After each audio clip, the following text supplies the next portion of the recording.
Hello and welcome to another Creative Career Talk. My name is Andrew Macklin. I'm an actor and a qualified career coach working with lots of creative people in the creative industries across arts and media. And tonight I'm joined by Jessica Dannheisser, who is a composer. Jessica, I've already said it, I love your room. How are you? Are you well? Really good.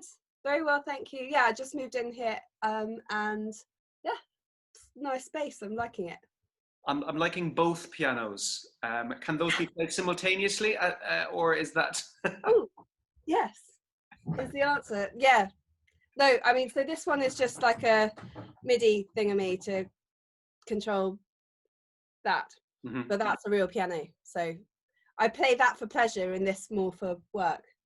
So they kind of have dual purposes. That multi-skilled, multi-talented. Just to give a bit of an overview for those maybe who don't know what you do, I had a look on your website, which is fantastic, and we've had a little chat. But your work as a composer spans both TV, theatre and virtual reality. I've discovered. Some of your recent work includes composing the large-scale theatre production of The Incredible Tale of the Robot Boy, which I had a look at, and that looks amazing. Also, The Write-Offs, currently showing on Channel 4. You scored the BAFTA-winning BBC One feature drama documentary Suffragettes with Lucy Worsley, which I also really enjoyed. And the Sky One feature comedy The Queen and I, starring David Walliams. I'm never sure if it's Walliams or Williams. I always want to say Williams, but it's probably Walliams. Williams, yeah. Yeah, I always get a little confused with that. And what sounds like, I definitely want to talk to you about this as well. Sky's groundbreaking virtual reality Hold the World, featuring David Attenborough. I know nothing about this, so I want to get onto that a little bit. But I think it's always really useful, I think, to get a picture of how someone sort of began their career. And I don't really look at it too much as a sort of a technical, you know, the point at which they left university or training, but at the point where they sort of knew themselves, they wanted to do it professionally. So was there a moment for you that was sort of a penny drop moment that you were like, yeah, I think I want to do music and composition professionally? Yeah, it was very specific. I was 12 and I was watching a film with my parents called Shine, which is about a young pianist playing Rachmaninoff, who's very kind of good, talented young pianist who has a bit of a breakdown. And it's David Helfgott is the pianist it's about, and it's he's played by Jeffrey Rush, I think. And yeah, I watched this film, and at the time I was playing the piano quite seriously, and I was quite I never thought I'd be a professional pianist particularly, but I was quite into it and very romantic and into my Rachmaninoff and that kind of music, and it just affected me incredibly profoundly. I think I just found it very emotional, very intense, and I turned to my parents after this and I said I want to write music for films, and it was like that was it, and that was all I wanted to do for the rest of now up until now. This is since I was 12. It was really like very clear cut, and I was like, that's what I want to do. Wow. Straight. And then every decision I made was basically around that, for, you know, work wise and academically, and you know, I started studying orchestration and composition. I was going to a Saturday music school, and then I went to university and studied music, and then I went to did a postgrad at film school, and then I was an assistant to a film composer, and it was just like laser focus on that one thing. That sounds it sounds very immediate. I mean, I think in general it's for people it's a very generalized sort of thing. There's a sense of, oh, something has happened and I'm inferring this from that, but for you it sounds like a lightning strike of sort of inspiration around. Yeah, I don't think I was aware of how weird that was until much later. I think it's very unusual to be so specifically focused on one thing from such a young age. I don't think it's necessarily desirable either, because in some ways, you know, if that doesn't, for whatever reason, work out, or you should be open to lots of things at that age, I think. And so yeah, it was quite weird maybe. But anyway, yeah, it was very specific, and I think I took it for granted. It was just like, yeah, that's what I'm, and I think because I had parents that were incredibly supportive, and also because they also had maybe non-conventional careers in certain ways, or my mum certainly did. She was a dance teacher, and then she retrained as a complementary medical therapist kind of person, so she worked from home, my dad was working from home. It didn't seem like something that was out of my reach, and they were very into the arts and very creative, and they would never have even questioned anything like that. So I didn't, I guess, and I just was like, yeah, that's it. That's really interesting. I mean, it sounds like you make a great point around the idea of having that strong a calling that early on was beneficial in sort of pushing you to do the things that you really wanted to do, but also maybe limits options to a degree. But it also feels like for some people, they can begin to experience barriers really early on in relation to the home and family and what they might think of this artistic choice. It feels like you were lucky to be in a very supportive environment. But I'd be interested, what in your mind would be some of the negatives maybe to, because I was the same as yourself. I think I had a very clear sense very early on that I knew what I wanted to do. But what to your mind might be some of the negatives of that knowing really early on, having that calling, that clear sense of that laser focus? I think, I don't know if it's a negative, but I think, and I don't know if it's a bit chicken and egg, but certainly I put a lot of pressure on myself. But I think I would have done that anyway. I think that's in my nature. I'm just someone who's quite driven, and I have very high expectations of myself, and I take that for granted as well, a little bit, I think. So so yeah, I think maybe but it's a reflexive process, because obviously one of the reasons why I was so laser focused on it was because I put pressure on myself, but I would then put pressure on myself because I had that focus. So it's a bit of a cycle. I don't know, it's really hard to look at yourself and your life objectively. It just was, and I don't know if it was negative or positive. It just sort of was. I think that cycle that you talk about is really interesting. That thing of, because I think so many artists particularly have such a clear sense of what they want to do and a clear focus, but also a lot of energy around doing it too. And that can be a repeating cycle of being hard on myself to do a thing I know I want to do. And yeah, it can be a real sort of, difficult thing to manage, I think. To jump forward then a little bit, it feels like you had quite a supportive environment, and that the idea of doing something alternative was a welcomed idea in the family home to a degree. And so I often think that, when we're leaving training, or at that sort of earlier point when we're about to enter the professional world, there are sort of obstacles sometimes that we might encounter at the time that we've completely forgotten over the course of years. Things that at the time felt like, how will I ever do this thing? Yeah. How will that work? That, 10 years down the line, you've forgotten about because you've overcome it. But were there any of those on reflection that you can bring to mind, that when you were sort of taking that professional step into the professional world, what were those early obstacles, if any? I mean, they were huge, and it's interesting. You're right that you sort of forget about them, but sometimes I get emails from people who have heard about me, and I'm reminded of it, and because of where they are and their early sort of stages, and they're kind of looking to be assistants or help out, or get some advice or whatever. And actually, so I am reminded of it, and I was recently, and it's actually really healthy to be reminded of it, because it makes you see kind of what your trajectory has been, and it's quite useful. So I do think about it. I had huge obstacles. The main one, I think, at the beginning was technological, in that, my background was very classical. I played the piano, I studied orchestration, I went to a very academic university. I went to Oxford, which was, a very traditional Western art music kind of course. there was an element of music technology on the course, but I didn't do it. I was very much, you know, in that sort of classical traditional harmony and counterpoint and aesthetics and essays, and you know. So when it suddenly came to kind of sitting down at a computer and working with Logic, and I remember I bought my first MIDI keyboard and it wasn't compatible with my computer, and I just had this complete meltdown. I was living back with my parents after I came back from university, and this thing arrived, and I bought it, I think, on eBay or something, and it just, none of it was working, and I think how I just had a bit of a meltdown with it, and my mum didn't understand at all why is she so upset about something that doesn't, you know.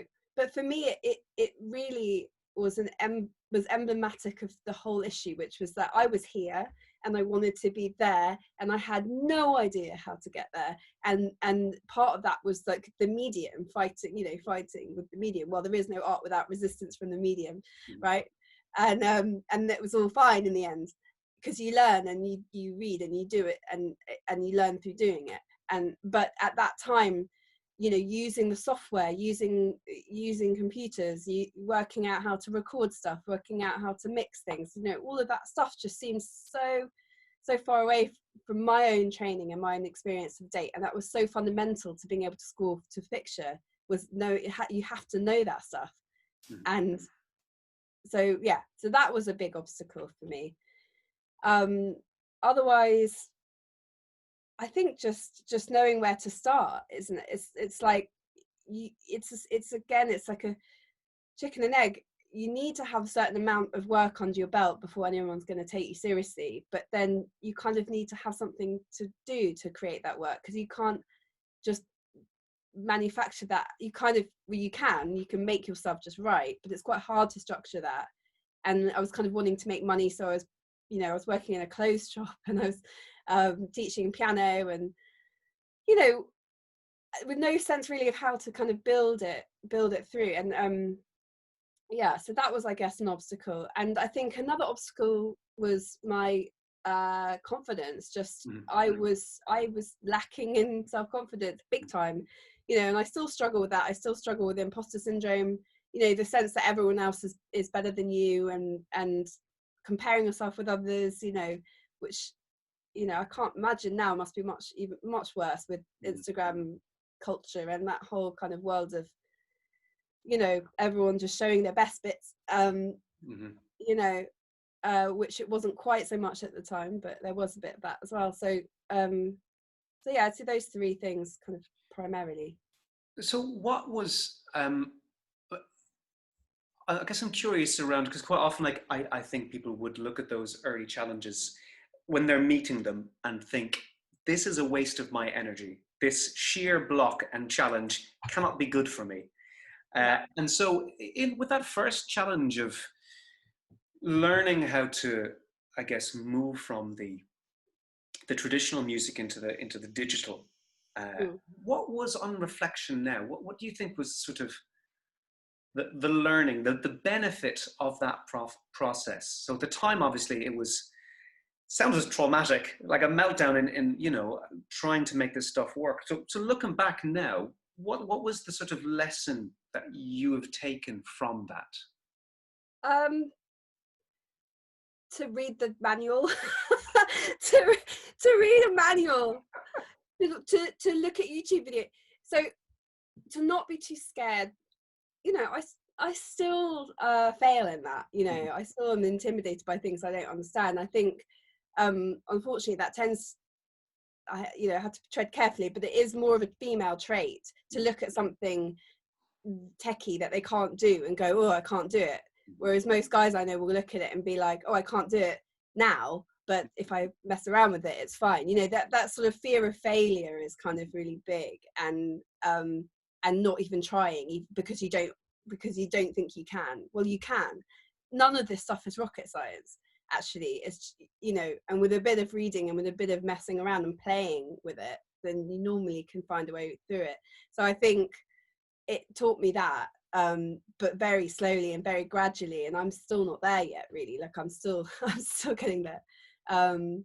but yeah, I think, you know, failure is obviously helpful to anyone, and that's kind of, I think, widely talked about and widely known, is that, you know, if you don't fail, then how do you understand success, or how do you understand pushing yourself, or how you know, how, yeah, you will fail, and that's okay.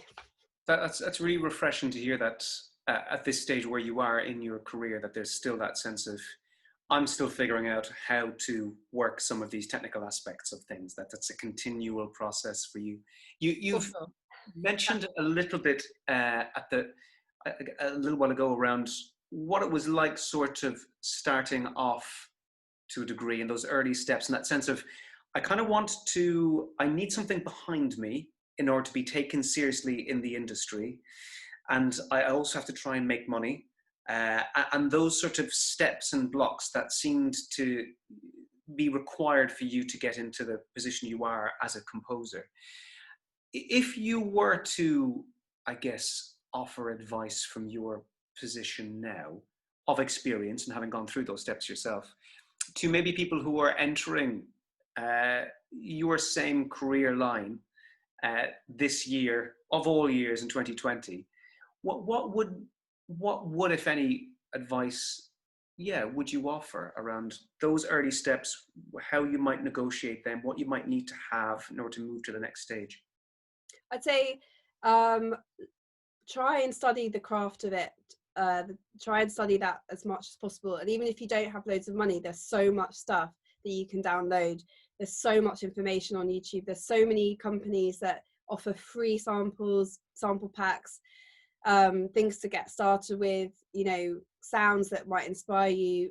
It's actually, the technology is so good now, and the sample libraries are so good, and there's a lot of really cheap, really good stuff out there that you can just play around with. I just say, get doing it, just do it, and don't be scared, and, you know, learn about it, keep learning, keep watching stuff. There's just so much online at your fingertips, more than anyone's ever had in the past, you know. So so that, firstly, try and find people who are at your stage, who are also starting out as directors or producers, or, you know, anyone, and just see if you can collaborate with them. Dancers, you know, choreographers, visual artists, whatever. Just find little projects that you can do, and even if it's like a 30-second track that you write for them to dance to, or for, I don't know, someone to paint to, or anything that gets you going creatively but gives you a structure, kind of gets you focused on actually creating something and finishing it. I just do loads of that, because also you'll then build networks, and you'd be surprised. I get phone calls from people that I've worked on some short film like 10 years ago, and then we reconnected later on, and they're like directing lots of amazing stuff now, and, you know, and they're like, oh, look what you're doing. And, you know, every tiny thing that you do has a ripple effect. Every person you meet has a ripple effect. Every single person now who is you in 10 years time is going to be someone else who may well be you in 10 years time, doing something really great. And so you just don't know where anything will lead. So that's the other thing, is to build your network, and to keep up with your network, you know, and to take that seriously, you know, whilst being yourself, and making friends and having fun, you know, like you gravitate towards the people that, you know, that you warm to, and they warm to you. So hold on to those people and work with them, and, you know, follow them, and see where it goes. What's, I think, great about that advice is that it's essentially free and stuff you can start straight away. So knowing that there's so much online that you can get access to around the learning of the technical aspects, and also the networking that you mentioned, is something that you can kind of start on straight away. And I love what you were saying straight off, which was, I've heard described as being networking across as opposed to up. So the people that you're trying to get in touch with, or creating networks, are your peers, are those around you. Yeah. You mentioned about keeping up with them. How do you go about, or how would you advise someone go about staying in touch? Because I mean, I can definitely admit to not being great at that. Very good at chatting to people and getting to know people, but not so great at keeping up with them. And so I wonder if you could talk a bit more around that, sort of keeping in contact and keeping in touch with people. Yeah. I guess, time goes by sometimes and you think, I haven't contacted that person, for ages, and it'd be awkward now because I haven't seen them in 3 years, or, but the thing is, you've got to always put yourself in their shoes and imagine that they'd actually probably love to hear from you, and also an email takes 3 seconds off, like a short email. You don't have to send something very long, but it's the people that knock on the doors and like, connect, that keep those connections going. So you just send an email, I don't think anyone would look at that and go, oh, how annoying, they're emailing me. And if they do, well, then they're not someone you want to be hanging out with, right? Think about people that you care about, that you're excited by, that you think their work's good and they're interesting and you have fun and you enjoy their company and whatever, and you believe in what they are doing and you think they're intelligent and whatever, and then probably they'll be happy to hear from you because they'll probably see that in you as well. Also emailing people that for advice and things like that, again, all of those people have been you once, so I'd say most of them would probably reply, and if they don't, it's because they've forgotten or they're too busy, and they don't mind you then writing again saying, oh, just wondered if you got my email, like a week later. Just keep going. And someone, like, I've heard this from a few people actually, kind of mentors and people, say be annoying as well, don't be afraid to be annoying, because actually it's the person that is pestering. It's more annoying for then you not to reply, because that they're going to keep emailing you. So actually just you end up replying because it's like, oh, they emailed again. You're not actually annoyed, you're just like, oh, okay, I better reply to this, just to make them go away, kind of thing. And actually there's nothing wrong with that. Just don't be afraid of someone else's reaction, because they probably want to hear from you, I think. That's what I'd say. Those are 3 gems that I'm definitely going to be writing down. I mean, I love the first one around, look for people that you are excited by their work, that there's a genuine interest in, and that you want to be around, because I think that sort of guides you, I think, so well to being just naturally sincere. You mentioned a little while ago about the idea of being structured, right? So creating a structure that would allow you to fill it with work that would, musically speaking. And I wonder, because over time, I think we do get good at refining the things that we're doing, and finding means and ways of enabling us to do that. Are there things that you are now more disciplined and structured about that you might not have been at the beginning, that you've sort of learned it's really worth your time to become disciplined and structured in this thing? So yes, I think so. I've never struggled with being disciplined or structured. That's something that I weirdly, I'm very lucky. I think it's a talent of mine. It's one of my strengths. I'm weak in many ways, but one of my strengths is I'm very organized. I'm very, I can get on with things without too much trouble. Like, I can focus on something, and that, I think that's really lucky. Mm-hmm. But I actually, I guess the thing I've learned is sometimes actually the best thing is just to not push it, and because I'm always like, I need to start this right now and I need to do it, and if I get stressed out, I stress myself out if I try and do everything all at once. And sometimes what the best thing is to do is to kind of relax, let it, read the stuff, look around it, kind of, go out for a walk and then come and sit down. And if it's not working, it will happen, just, step away from it and come back, kind of thing. So in terms of structuring my time and learning how to do that, the hard bit is starting something at the beginning and kind of, seeing this mountain ahead that you need to achieve, and actually not freaking out in that moment, for me, is structurally really important. So that's what I've learned. And I have to jump in on that, because it's such a, it speaks so much to a lot of I think writers' experiences as well, when they're beginning either a play or a book, and that sense of, here is a massive thing that I need to begin with.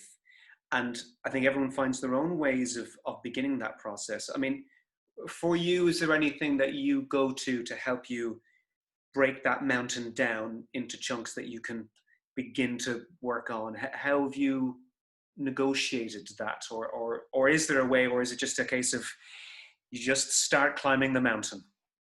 You start climbing the mountain. I think also it's a mistake to kind of wait to for the muse to descend. And part of this is that I work to kind of often very tight deadlines anyway. So I can't wait for the muse to descend. I just have to sit down and just write something.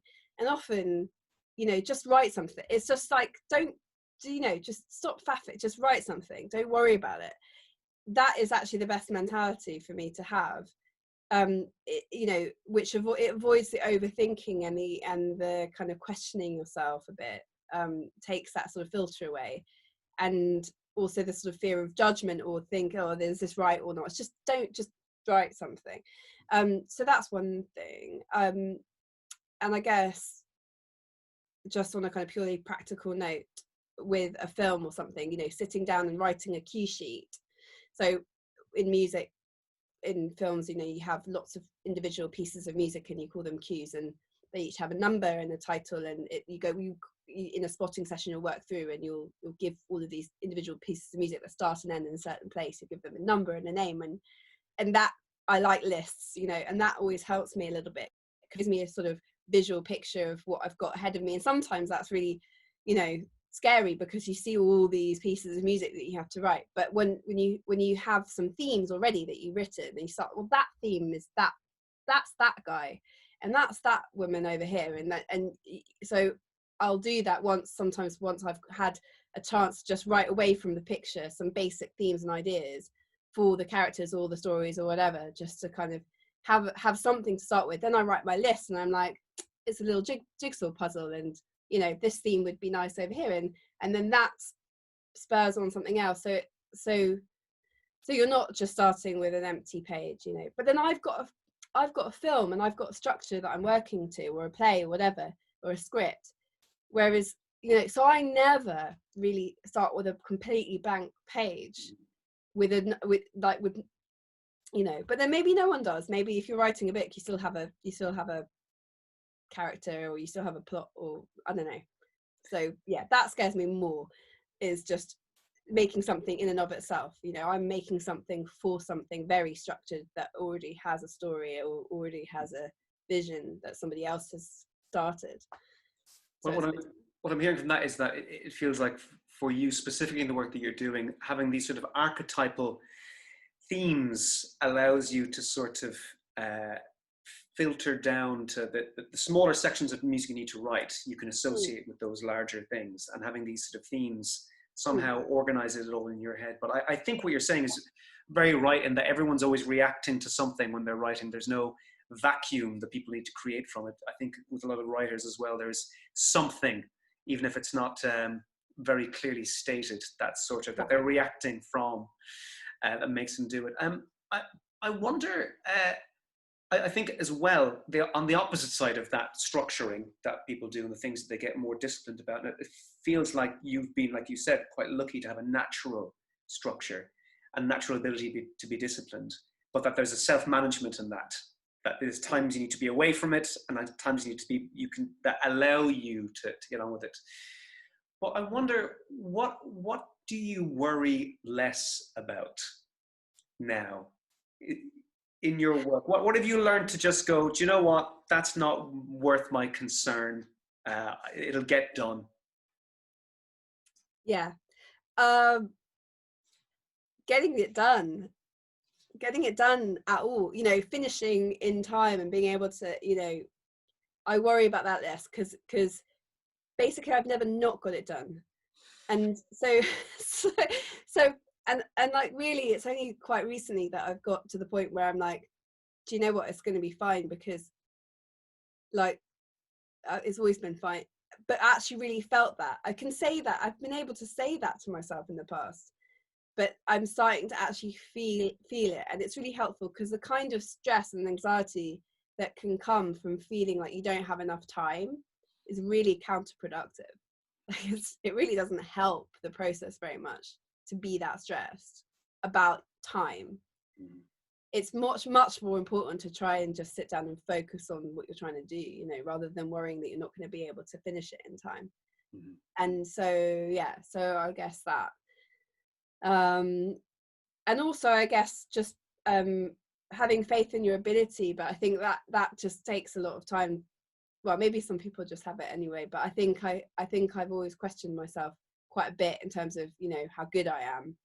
And I think it's taken me having a certain number of projects under my belt and people kind of liking my work and contacting me and that kind of thing. And unfortunately, I suppose it comes from other people, or comes from, you know, having completed projects and have people, you know, be like, wow, this was great. And, you know, like the exec producer of this project just sent me a massive bunch of flowers. I just finished this big wildlife series, and, you know, she was like over the moon, and that meant a lot, you know. And those kind of things you can start to hang on to when you have self-doubt, but it's hard at the beginning because, you know, you haven't had those experiences so much. So I think I've started to think, when I start something, I'm not questioning my ability on a fundamental level. I can do it. I'm quite good at what I do, so it's going to be fine.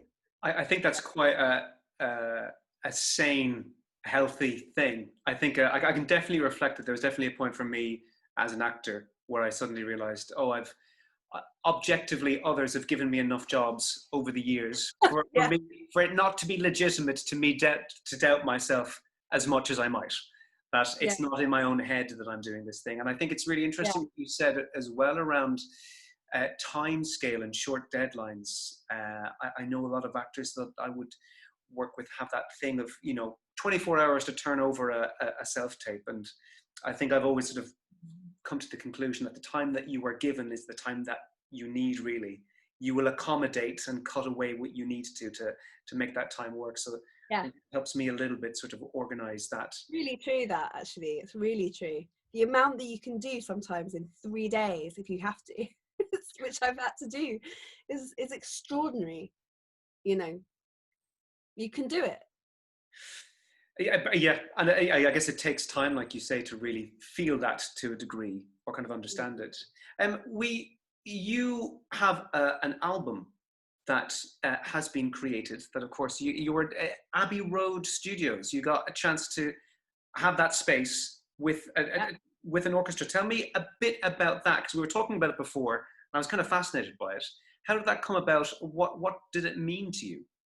So I wanted to write this album. I had this idea anyway for this series of musical portraits, and I like the idea of portraits. I like the idea of an artistic creative project which wasn't anything to do with a film, or, you know, but that was about people, real people that I either knew or that were in the public eye or whatever. And I had this idea quite a while before I decided to do this album, and then it kind of coincided with me meeting the people at this library. There's a very big library called Audio Network, and like I was sort of saying, you know, library music can have quite a bad reputation in a way, because it's like stock music that is there for use in TV shows. But, you know, really these days, you know, so much of TV is library music. And the thing about this opportunity was that they would then have the funds for me to be able to record something in a really amazing studio with incredible musicians. And so I put the two ideas together, and I thought, well, why don't I come to them with this idea? And yes, it has to be library friendly, and that the music has to be kind of, you know, something that could be syncable. But that's such a huge brief, you know. And in the end, they gave me basically no notes. I wrote 7 tracks based on portraits from the National Portrait Gallery. They have a book about women, 100 pioneering women, and it's portraits within their collection of women. And I thought, great, you know, International Women's Day coming up, you know, could coincide with the release, and it's something I'm passionate about, and obviously as a female composer it makes sense, and these are really amazing people and they're very inspiring to me, and blah, blah. It all just sort of locked into place. And so I wrote these tracks thinking they're all very different tracks. They are syncable, they are quite kind of cinematic and orchestral and conventional, you know. I'm not that it's nothing kind of particularly breaking any kind of huge artistic boundaries, but still I cared about them and I thought about them like the protagonists in their own films, and enjoyed the process of writing it. And then, like you said, like had this opportunity to record a full day at Abbey Road with an orchestra and amazing brass section and incredible pianist, and you know, and then have it properly produced and mixed and released as an album. I mean, it is out there as an album. It's not just on their on their library. You can listen to it on Spotify and things like that, which not all of their albums that they produce are. Some of them don't go on there. So it was a great opportunity, and they were very supportive and let me just do what I want. So, you know, I mean, an album is one of those things where you get to do your own thing a bit, and yeah, that's kind of what I tried to do. It sounds amazing. It sounds like it provided a massive opportunity for you to be really creative initially, and also to work on something that it felt like you kind of connected with these stories of women, these women's stories. And it was something we were talking about before we started recording that rung a bell for me. And I think every industry has a kind of an industry assigned identity for success. So there's this sort of socialized idea as to what success is, what is good work and what is not good work. And there you can call it a snobbery and a knot around that. And I think there is quite often that actually abiding by that can rob an artist of some fantastic experiences. There might be something in a different kind of work that actually really fuels and feeds you really well. So I'm interested what's your take on that? Because I think it's in every sort of element of the arts, I think, this high art, low art, and, you know, in between, and actually, you know, it can feed all different things. But what's your take on that? It's a tricky one, because I don't want to dismiss the importance of what I would call kind of art that is, you know, has substance and is high art, or art with great kind of integrity, versus, you know, more commodified forms of art. The thing is, in the end, you have to do what feels right for you, and no one can necessarily tell you that, and you judge yourself what you think has integrity and what is good, and, you know, for yourself. But then as a film composer, or as someone who's working in a craft collaborative context, you know, you can't be too precious about these things, really, because in the end, you know, you are part of an industry, and you are part of something bigger than what you're doing on your own. And so it's important for you to feel like you're doing good work in whatever context, in whatever genre. You know, I think there's good work and there's bad work. I don't really care about anything else. And I try and do good work, even if it's for a TV commercial that is maybe wouldn't be considered high art, but I'm still trying to do good work with it. Mm-hmm. But I'm not claiming that I'm an artist in the sense that I'm creating something that didn't exist before and is in and of itself answering to its own creative question, or, you know, it's not that I do particularly. So, you know, I'd be careful myself of kind of drawing that distinction to black and white. Everyone's different, everyone has their own value judgments to draw. You know, I wouldn't claim to be making great art. I just try and do good work, and I think part of that is the craft of it, and learning that, you know. I couldn't agree more with that sense of, no matter what you are being offered to do, it lies on you the quality that you give it, Yeah. irrespective of, you know, the whether it's Chekhov or a soap opera. Yeah, and sometimes it's you that's fighting for that being good. You know, often, you know, people don't necessarily know your craft. Well, they don't know your craft as well as you do. So you have to kind of fight for no, I can do better here, or oh, I need to record this properly with proper musicians. You know, sometimes you have to fight for the quality of your work to be allowed to be as good as you want it to be. Because a lot of people would be like, that's great, that's fine. And you say, no, you know, it needs the coloring isn't perfect on this, or you know, or I can write a better line here. You know, you're the arbiter of your creative worth in the end, and you know, don't settle for it just because the medium might be a soap opera. You know, you can still do an incredible job of within that medium, I think that is such a great point. I think it's such a artistically mature point. The sense of you actually fighting and raising the bar for your own work, even if the context that you're in isn't requiring or asking it of you, that you are that arbiter and that you I can. mean, it happens all the time for me because, you know, samples sound so good. So you write something with samples, and people say, oh no, it sounds great as it is. You know, you don't need to record it, and you're thinking, okay, just wait till you hear it with those live musicians on it, and then we'll talk. You know, and then they hear it, and obviously they feel that it's completely different. But they couldn't hear that difference before. They couldn't hear it, but they could feel it when they hear the real thing. They're like, ah, okay. I guess what I'm taking from that, and what I love about it, is that I guess the acknowledgement that at a certain point you have an understanding and expertise that your other collaborators won't have in your point of view, and actually there's a living up, a stepping up to that. Yeah, and having the confidence as well, but that takes time as well. But having the confidence to say, yeah, I'm the boss of this department of whatever I'm offering you, you know, and yeah. I'm going to write that one down. I am the boss of. Just to again, it's 2020, obviously, and lots of fun and games are occurring in the world. I'm working with a lot of people who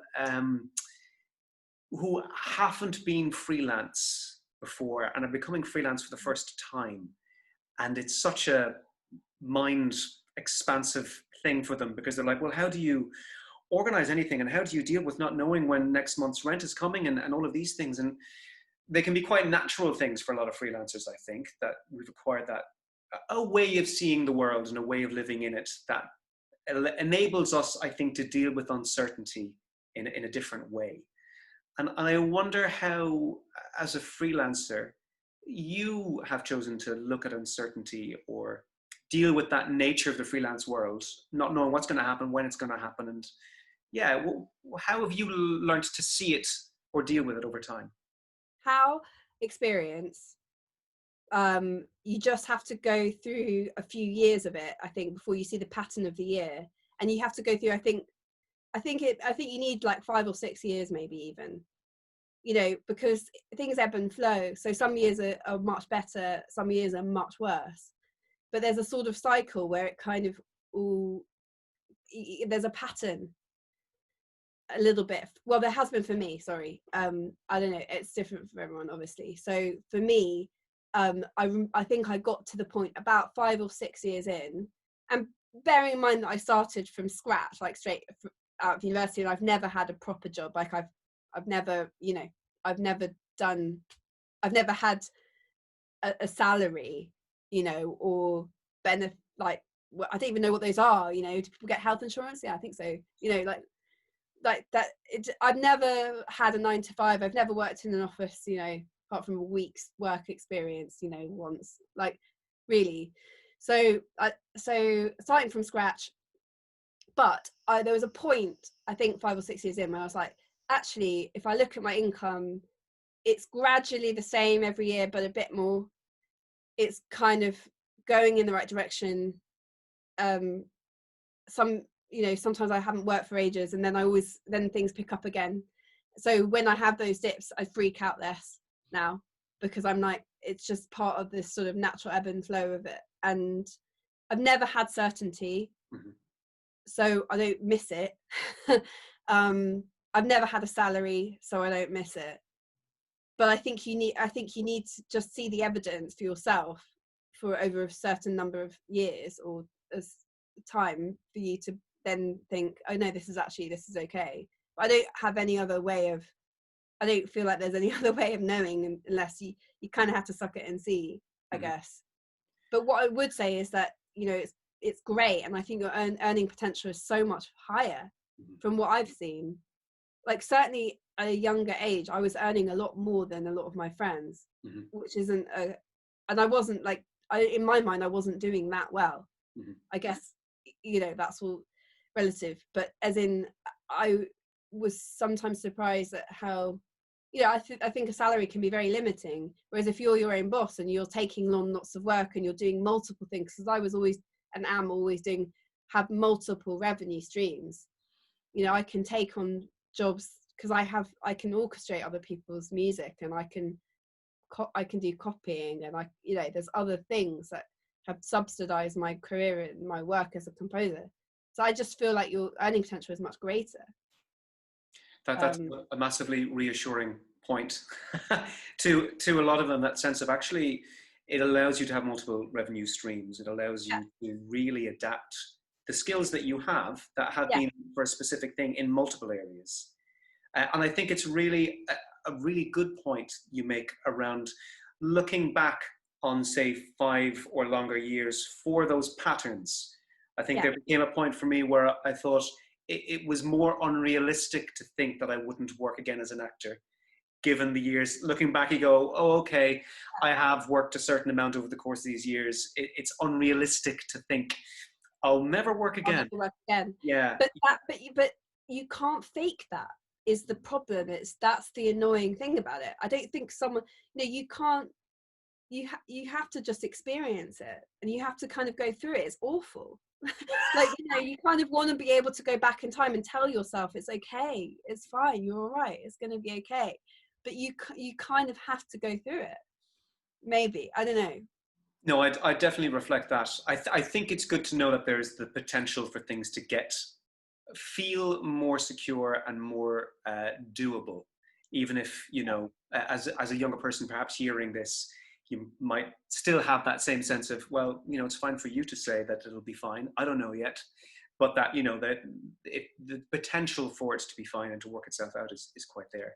I'm always interested uh, to find out kind of, I guess, at the end of some of these talks, just where someone's head is going to a degree.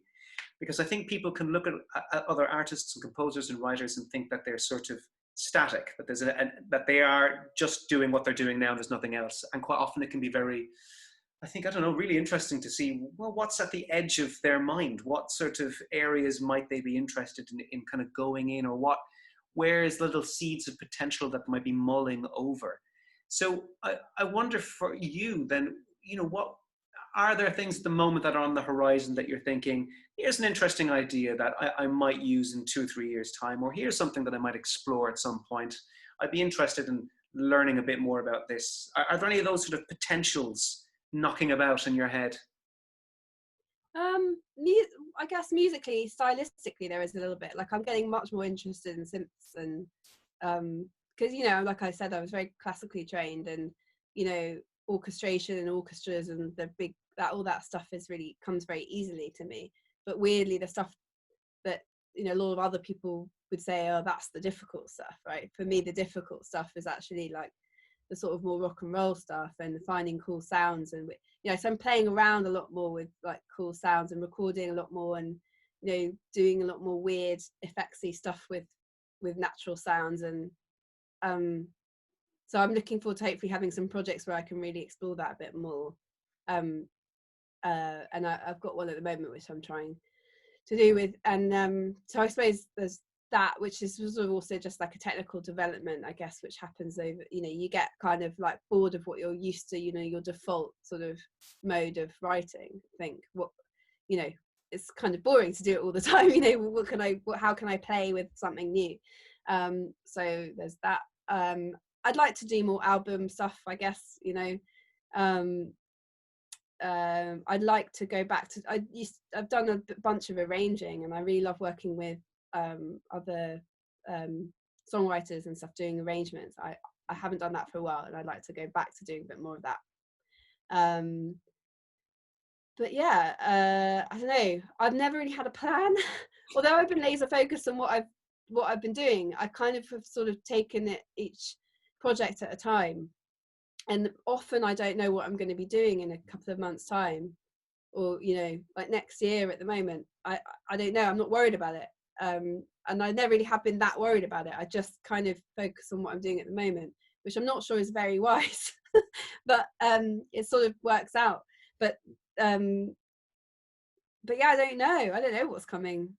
I think it's really normal, and I think at least for me, the most realistic way of looking at the future as a freelance artist. That sense of a kind of, I've heard it referred to as sort of a fuzzy vision. So you can't be in a position of knowing really clearly exactly what you're going to do, but there's a sense, and there's interests, and there's things that you've done before that you might want to explore more with, or areas you want to play with. And I think it's just the acknowledgement that that there's always something like that tipping over, and that those are sort of actually the sort of next steps to what comes next for most artists or most freelancers. There isn't this, really refined 12-year plan, but there's just a sense of unknowingness and a sense of what you might be interested in. I think that's really good to know, because I've always thought, you're supposed to have a sort of 1 year and a 3 year and a 5 year plan, or you're supposed to know, you're supposed to have a kind of sense of where you want to be in 5 years time. And I just never have. I can't visualize it, and I don't really care. I sort of just care about the fact that I've got a deadline for this. I've got a couple of projects coming up, and it's like, I've got to get on with that, I guess. Or freaking out about not having any work. But I don't know. I think one thing that is would be nice is to get to the point where I'm really kind of being able to choose my projects, because at the moment I kind of just, it's sort of worked out that things have come along and I've been able to do them, and it's been really great. But I guess there's a point that comes where you can be a bit more selective, and maybe even be able to work on a sort of level where you're creatively, artistically kind of doing stuff that on the whole you think is really good. And I've not always felt that I've had that sort of like choice, or at least being like saying, I'm not going to do this thing, but I will do this thing. So yeah, I suppose that's the next stage. And also I like I said, I do all these other things, and I love orchestrating, and I love getting to go to these big recording sessions and working with other composers and working with these incredible musicians. But that stuff isn't my music, and I've done that because financially it has helped me be able to write music for other stuff and still live. But I'm starting to do less and less of it, and I guess ultimately the goal was never to be an orchestrator and to support someone else's creative vision. The goal was to write the music and maybe even have other people orchestrate it, because I don't have time. That's like, whoa, that would be really cool. And that happened to me, and I was like, I don't have time to orchestrate this, and I had to get someone else to orchestrate it. And it was like, wow, that was a big moment for me, having assistance, having other people come and help me because I don't have time to do it, not having to do everything myself. These moments are kind of like the bit where you think, oh, I've just stepped up. This is new territory, and it's really nice. And so I think that would be the trajectory, to really sort of not do as much of that, if any. Fantastic. I mean, it's really good to hear that somebody is very much still in process, and also to hear about the needs that were there once I had to do this thing for money to fulfill a need, that begin to fall away, and you can tune back into, oh, the original goal was this. Actually, maybe I now, other people will make my work for me to a degree, and I'll be able to focus on this thing. So that natural process of things you would have had to do for a while because of a necessity falling away, and beginning to refine your path as you go on. Jessica, thank you so much for giving up a large part of what is Halloween weekend to have a chat with me. I think it's been so, I think, it's so much new information, such new perspectives that actually I haven't come across from other sort of artists and other areas of kind of the creative world. So really fascinating to see the way in which you think of it and the way in which you see it. So yeah, I can't thank you so much. And I just want to say how jealous I am still, even though I don't play any pianos, of your setup. It's beautiful. It's good, yeah. I could do with some more hardware synths. That's the next stage. Just keyboards everywhere, basically. 2 is not enough. Christmas is on the way.